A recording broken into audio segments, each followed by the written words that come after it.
Hello दोस्तों, आज हम द इंटेलिजेंट इन्वेस्टर की ऑडियो बुक हिंदी को कंप्लीट करेंगे इस वीडियो के माध्यम से। ये वीडियो कई पार्ट में होने वाली है।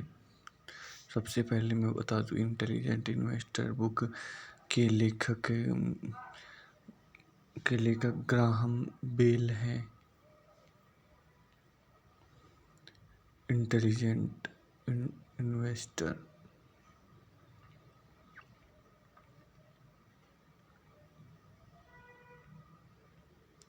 सबसे पहला चैप्टर अध्याय फर्स्ट से हम शुरू करेंगे। इसको पहले चैप्टर का नाम है निवेश बनाम अटकलें। तो शुरू करते हैं। क्या आप जानते हैं न्यूयॉर्क स्टॉक एक्सचेंज पर हमेशा क्लोजिंग बेल बजते ही बिना किसी खास वजह के दलाल खुशी के मारे झूमने लगते हैं, क्योंकि जब भी आप व्यापार करते हैं तभी पैसा बनाते हैं, चाहे अपनी ट्रेडिंग की हो या नहीं। आप निवेश के बजाय अटकलें के द्वारा अपनी वेल्थ को कम करते बल्कि अपनी हालातों में से किसी और को बढ़ाते हैं। गरमाहम की निवेश परिभाषा स्पष्ट है। निवेश पूरी तरह से विश्लेषण, प्रिंसिपल और एक पर्याप्त रिटर्न की सुरक्षा का वादा करता है। ध्यान दें कि ग्राहम के अनुसार निवेश में तीन तत्व समान रूप से होते हैं। आपको अच्छी तरह से कंपनी का विश्लेषण करना चाहिए और इसमें अंतर्निहित आपके व्यवसाय की ध्वनि को भी महसूस करना चाहिए। इससे पहले कि आप अपने शेयर खरीदते हैं, आपको समझदारी पूर्वक अपनी गंभीर नुकसानों से रक्षा करनी चाहिए। आपको पर्याप्त बल्कि नहीं असाधारण प्रदर्शन करना होगा। एक निवेशक अपने कारोबार के मूल्य के आधार पर शेयर मूल्य की गणना करता है। एक शेयर को इस आधार पर चुनता है कि उसमें दूसरे लोग अधिक भुगतान कर रहे हैं। एक तरह से जुआ है। एक सट्टेबाज के लिए स्टॉक कोर्स लगातार ऑक्सीजन धारा की तरह है, इसमें काटते ही वह मर जाता है। एक निवेशक के लिए ग्राहम के लिए कोटेशन के मूल्य बहुत कम है। ग्राहम आग्रह करते हैं कि आप केवल तभी शेयर में निवेश करें जब आप आरामदायक स्थिति में हो कि निवेश करने में बाद आपको रोजाना अपने शेयर की दैनिक कीमत जानने आवश्यकता महसूस न हो। यदि आप भाग्यशाली हैं तो कसिनो, जुआ या घोड़ों पर सट्टेबाजी की तरह बाजार की अटकलें आपको रोमांचक या पुरस्कृत कर सकती है, लेकिन पैसे बनाने का यह सबसे बुरा काल्पनिक तरीका है। ऐसा इसलिए क्योंकि वॉल स्ट्रीट, लॉस एगोस वेगास या घुड़दौड़ की तरह है। यह हमेशा इस तरह से इसमें विश्वास करने वाले सबसे पहले अपने आप से ही हारे होते हैं। दूसरी ओर निवेश कैसीनो का एक अनूठा पुरस्कार है जिसमें आप अंत में खोते नहीं हैं। तो नियम है कि जब तक आप अपने निवेश के आधार पे बाजार में रुकेंगे, यह आपके पक्ष में गुणात्मक फर्क डालता है। जो लोग खुद के लिए पैसा बनाने के लिए निवेश करते हैं और हर बार वॉल स्ट्रीट के भड़कीले प्रचार के कारण खरीदते और बेचते रहते हैं, वे लोग अपने दलाल के लिए पैसा बनाते हैं। हाई स्पीड ग्राहम चेताते हैं कि भ्रामक अटकलों की वजह से निवेश हमेशा एक गलती होती है। 1990 के दशक में भ्रम ने सामूहिक विनाश का नेतृत्व किया था। ऐसा लगता कि जैसे हर किसी का धैर्य खत्म हो गया और अमेरिका अटकलों का राष्ट्र बन गया। ट्रेडर्स एक शेयर से दूसरे शेयर की खरीद फरोख्त इस तरह से कर रहे थे जैसे अगस्त के महीने में घास के मैदान के चारों ओर टिड्डी दल मंडराता रहता है। लोगों ने यह विश्वास करना शुरू कर दिया कि एक निवेश तकनीक का परीक्षण यह था कि यह काम कर रहा है। अगर उन्होंने किसी भी अवधि के दौरान बाजार से लाभ उठाया था, चाहे उसकी रणनीति कितनी खतरनाक हो, लोगों ने दावा किया कि वे सही थे। लेकिन बुद्धिमान निवेशक के पास अस्थायी रूप से सही होने में कोई दिलचस्पी नहीं है। अपने दीर्घकालिक वित्तीय लक्ष्यों तक पहुंचने के लिए आपकी ये तकनीक को स्थायी और भरोसेमंद होना ही चाहिए। 1990 के दशक के कारोबार की तकनीक जो डे ट्रेडिंग, डाइवर्सिफिकेशन को अनदेखा करना, हॉट म्यूचुअल फंडों में जाना, स्टॉक पिकिंग सिस्टम के बाद काम करती है, लेकिन लंबे समय तक परिचालित होने का कोई मौका नहीं मिलता क्योंकि ग्राम के निवेश के सबसे तीन मानदंड को पूरा करने के नाकाम रहे। यह देखने के लिए क्यों क्यों अस्थायी रूप से पर्याप्त उच्च रिटर्न उच्च साबित नहीं करते। कल्पना के लिए दो स्थान आपस में एक दूसरे 130 मील की दूरी पर है। अगर मैं 65 मील प्रति घंटे की गति से चलता हूँ तो मैं उस दूरी को 2 घंटे में पूरा कर सकता हूँ, लेकिन अगर मैं 130 मील प्रति घंटे की रफ्तार से ड्राइव करता हूँ तो मैं वहाँ 1 घंटे में पहुँच जाता हूँ। लेकिन अगर मैं इसमें जीवित रहता हूँ तो मैं सही हूँ। क्या आपको यह कोशिश करने का लुत्फ उठाना चाहिए क्योंकि आप मुझे यह कहते हुए सुनते हैं कि यह काम करता है। बाजार को जीतने के लिए बहुत सी चमकदार चीज़ें एक जैसी होती है। जब तक आप इसे होल्ड कर सकते हैं आप तब तक आपकी किस्मत काम करती है। 1973 में ग्राम ने आखिरी बार इंटेलिजेंट इन्वेस्टर को संशोधित किया तो न्यूयॉर्क स्टॉक एक्सचेंज की वार्षिक कारोबार दर 20% थी, जिसका अर्थ है कि ठेठ शेयरधारक ने इसे बेचने के लिए पहले 5 साल तक स्टॉक को होल्ड कर रखा था। 2002 तक कारोबार दर में 105% की गिरावट दर्ज की गई, जिसकी केवल 11.4 महीने की होल्डिंग अवधि थी। 1973 में औसत म्यूचुअल फंड लगभग 3 वर्षों तक स्टॉक पर आयोजित हुआ। 2002 तक स्वामित्व की अवधि केवल 10.9 महीने तक घट गई थी। ऐसा लगता है कि म्यूचुअल फंड प्रबंधक अपने शेयरों का अध्ययन कर रहे थे ताकि वे सीख सके कि उन्हें सबसे पहले नहीं खरीदा जाना चाहिए था, फिर उन्हें तुरंत डंप कर दिया और सभी पर काम करना शुरू कर दिया। यहाँ तक कि सबसे सम्मानित मनी प्रबंधन फर्मों को भी परेशानी हुई। 1995 की शुरुआत में फिडेलिटी मैगजीन, जो तब दुनिया का सबसे बड़ा म्यूचुअल फंड था, जिसके प्रबंधक जेफरी विनिक की प्रौद्योगिकी शेयर में 42.5 संपत्ति थी। विनिक ने घोषणा की कि उनकी ज़्यादातर शेयरधारकों ने उन लक्ष्य को फंड में निवेश किया जो वर्षों दूर है। मुझे लगता है कि उनके उद्देश्य मेरे जैसा ही है और वे मानते हैं कि जैसा मैं करता था दीर्घकालिक दृष्टिकोण सबसे अच्छा है। लेकिन उन उच्च विचारधारा वाले शब्दों को लिखने के लिए 6 महीने बाद विनिक ने लगभग सभी से तकनीकी शेयरों को बेच दिया। उन 8 उन्मादी सप्ताहों में लगभग $19 बिलियन के मूल्य के शेयर बेचे।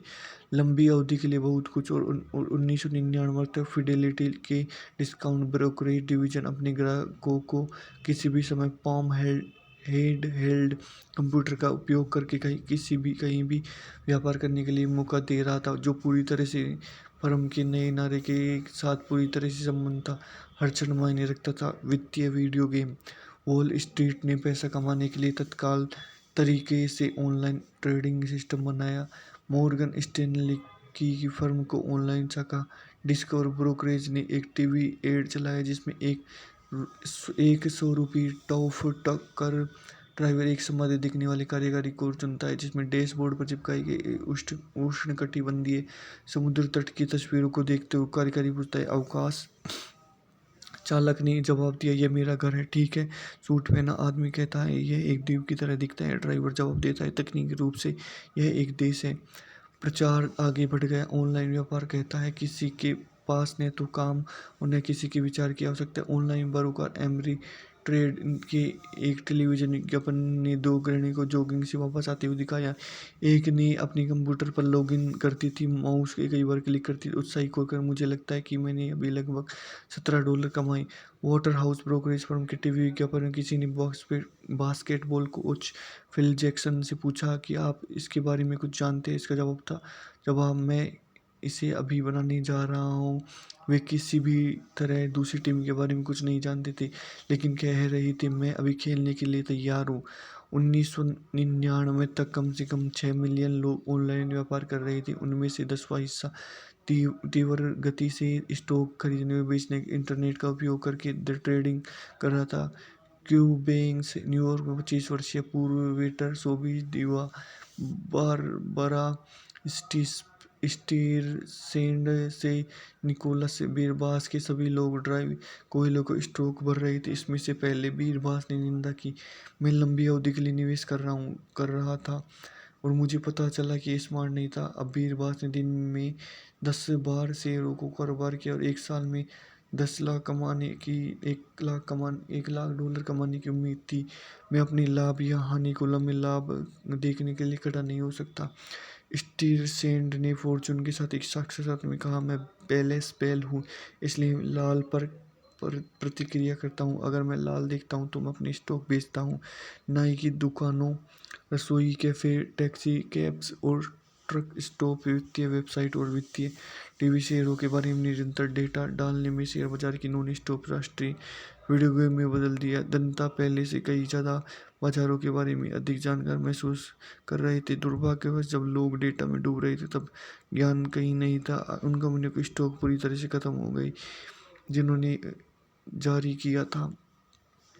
शुभ एब्स्ट्रक्शन बस एक टीवी और कंप्यूटर स्क्रीन पर चलने वाला ब्लिप मात्र रह गए थे। अगर ब्लिप ऊपर बढ़ रहे थे तो कुछ भी नहीं हो रहा था। 20 दिसंबर 1999 को जूनो ऑनलाइन सर्विसेज ने एक ट्रेल ब्लेजिंग बिजनेस प्लान का शुभारंभ किया, जिसमें उसे संभवतः कुछ नुकसान होना निश्चित था।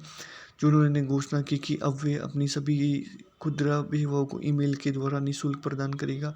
वह इंटरनेट एक्सेस के लिए कोई शुल्क नहीं लेगा और अगले वर्ष विज्ञापन पर लाखों डॉलर खर्च करेगा। कॉरपोरेट हर किसी की इस घोषणा पर जुनू का शेयर 2 दिन में $16.375 से बढ़कर $66.75 हो गए। व्यवसाय को सीखना क्यों फायदेमंद था? ये यह क्यों आवश्यक था कि कंपनी द्वारा क्या उत्पादित सामान और सेवाएं कैसी थी, उसका प्रबंधन कैसा था, कंपनी का नाम क्या था। आपको स्टॉक के बारे में जानने की जरूरत है। अपने उनके प्रतीकों का आकर्षण कोड था CBLT, INKT, PCLN, TGLO, VRSN, WBPN। इस तरह आप उन्हें तेजी से खरीद सकते हैं बिना 2 सेकंड के देरी किए। 1998 के उत्तरार्ध में एक छोटी दुर्लभ व्यापार रखरखाव वाली कंपनी टेमको सर्विसेज का स्टॉक रिकॉर्ड हाई वॉल्यूम पर कुछ मिनटों में लगभग 3 गुना हो गया, क्योंकि वित्तीय डिसलेक्सिया के एक विचित्र रूप में हजारों व्यापारियों के टिकर मास्टर के लिए अपने टिकर प्रतीक TMCO को भूलने के बाद टेमको खरीदा। इस इंटरनेट स्टॉक ने पहली बार सार्वजनिक रूप से व्यापार शुरू किया। ऑस्कर वाइल्ड ने मजाक किया कि एक सन की सब कीमत जानता है और कुछ भी नहीं। इस परिभाषा के तहत शेयर बाजार हमेशा क्रोधित होता है, लेकिन 1990 के उत्तरार्ध में उसने ऑस्कर को चौंका दिया। एक शेयर की कीमत पर बेस्ड राय कंपनी शेयर को दोगुना कर सकती थी, भले ही इसका मूल्य पूरी तरह से अप्रत्याशित हो गया हो। 1998 के अंत में CIBC ओपेनहाइमर के एक विश्लेषक हेनरी ब्लोडेट ने चेतावनी दी कि सभी इंटरनेट शेयरों के साथ एक मूल्यांकन की तुलना में स्पष्ट रूप से विज्ञान से अधिक कला है। फिर भविष्य में विकास की संभावना का हवाला देते उन्होंने अपना मूल लक्ष्य अमेजोन डॉट पर $150 से $400 तक बताया। उस दिन अमेजोन डॉट ने 19% की बढ़ोतरी की और ब्लेज डेट के विरोध के बावजूद इसका मूल्य लक्ष्य तक 1 साल का पूर्वानुमान था। सिर्फ 3 हफ्तों में डॉलर 400 से आगे बढ़ गया। 1 साल बाद पेन वेबर के विश्लेषक वाल्टर पायसीक ने भविष्यवाणी की कि क्वालकॉम स्टॉक अगले 12 महीनों में $1000 प्रति शेयर पर पहुंच जाएगा। उस साल स्टॉक में पहले से ही 1842% की बढ़ोतरी हुई। उस दिन 31% की बढ़ोतरी, जो कि $669 प्रति शेयर पर पहुंच गया, फार्मूले से नाकामयाबी तक। लेकिन व्यापार जैसे कि इतनी तेजी पर है, पर अटकलों का एकमात्र रूप ने पिछले 1.1 के बाद एक सट्टा सत्र को बढ़ावा दिया, लोकप्रिय किया गया और फिर एक तरफ फेंक दिया गया। उन सभी ने यह जल्दी की आसान बिना दर्द वाले लक्षण विकसित किए। उन सभी ने निवेश और अनुमान लगाने के बीच ग्राहम के नियमों में एक का उल्लंघन किया। यहाँ कुछ ट्रेडी सूत्र हैं जो औंधे मुड़ गिर गए थे। नकदी कैलेंडर, जनवरी प्रभाव, साल के अंत में बड़े लाभ पैदा करने के लिए छोटे शेयरों की प्रवृत्ति। 1980 के दशक में प्रकाशित विद्वानों के लेखों और लोकप्रिय पुस्तकों में व्यापक रूप से प्रचलित थी। इन अध्ययनों में पता चला कि यदि आपने दिसंबर के दूसरी तिमाही में छोटे शेयरों में स्टॉक किया और उन्हें जनवरी तक रखा, तो आप 5 से 10% अंक तक रिटर्न पाएंगे। इसने कई विशेषज्ञों को चकित कर दिया।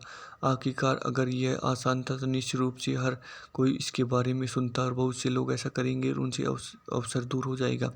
जनवरी झटके का क्या हुआ? सबसे पहले कई निवेशक अपने कई बिलों को कम कर सकते हैं जो नुकसान में लोग करेंगे। साल के अंत में अपनी कर्मिष्ठ शेयर बेचते हैं। और दूसरा, पेशेवर मनी मैनेजर अधिक सतर्क हो जाते, क्योंकि वर्ष नज़दीक आ जाता और जो उनके प्रदर्शन को सुरक्षित रखने की मांग करता। इससे उन्हें गिरने वाले स्टॉक खरीदने के लिए अनिच्छुक बनाता। यदि एक अंडरफॉर्मिंग स्टॉक भी छोटा और स्पष्ट है, तो एक मनी मैनेजर होल्डिंग की सालाना सूची में इसे दिखाने के लिए उत्सुक होगा।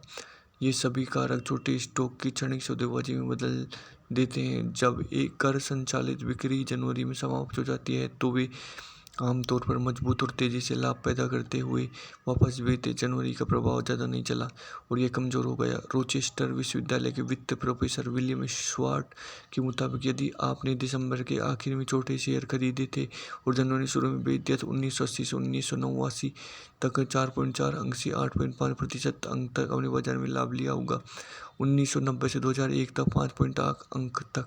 जैसा कि जनवरी के प्रभाव के बारे में अधिक लोगों ने सीखा, अधिक व्यापारियों ने दिसंबर से में छोटे शेयर खरीदे जिससे उन्हें सौदा कम किया। इस प्रकार उनके रिटर्न कम हो गए। इसके अलावा जनवरी प्रभाव सबसे छोटे शेयरों में सबसे बड़ा है, लेकिन ब्लैकसेज ग्रुप के अग्रणी प्राधिकरण ब्लैकसेज ग्रुप के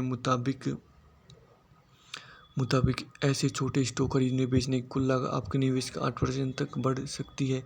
अफसोस की बात है कि आपके ब्रोकर का भुगतान करने के समय जनवरी प्रभाव पर आपके सभी लाभ बह जाएंगे। बस वही करें जो काम करता है। 1986 में जेम्स ओसघोनेस नामक एक स्पष्ट मनी मैनेजर ने what works on wall street नामक पुस्तक प्रकाशित की। इसमें उन्होंने तर्क दिया कि निवेशक बाजार में काफ़ी बेहतर प्राप्त कर सकते हैं। ओशोगनेसी ने एक शानदार दावा किया।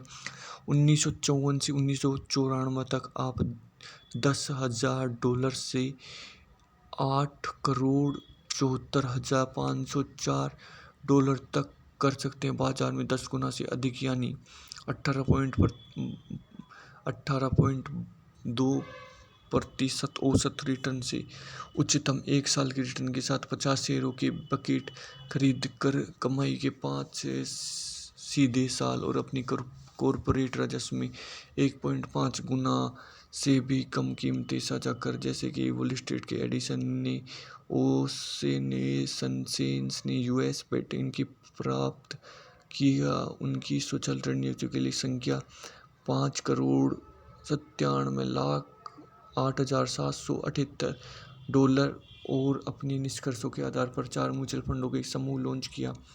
1999 के उत्तरार्ध तक उन फंडों ने जनता से $175 मिलियन से अधिक ले लिए थे और शेयरधारकों को उनके